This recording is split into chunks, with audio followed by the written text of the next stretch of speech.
Every day, Sister Alexandra would watch the convent's new gardener work, his body glistening with sweat as he toiled. His build and looks were better than any man she'd ever seen, and the more she watched him, the hotter her own body felt. One day, in a bid to cool him down, Alexandra stepped forward, took out her handkerchief, and gently wiped the sweat from his forehead. The gardener said nothing, he just let her.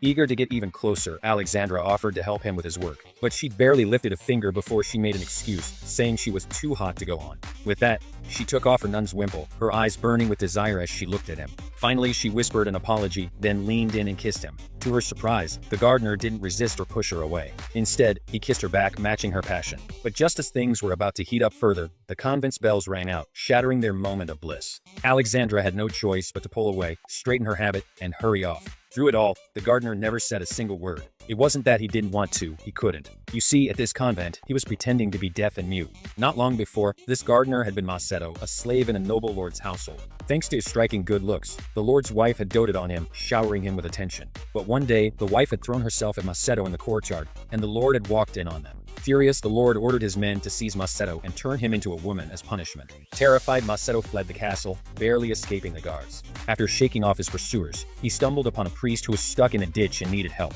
Maceto pulled the priest free, and to repay him, the priest offered to get Maceto a job, working as a gardener at an all-female convent, under the pretense of being deaf and mute. At first, Maceto worried he'd be found out in no time. But what happened next was beyond his wildest imagination. By his third day on the job, a nun had already kissed him. And after that, every time he took a break in his small room, several nuns would always happen to stop by. When they left, their faces were always glowing with happiness, while Maceto could only slump back, exhausted.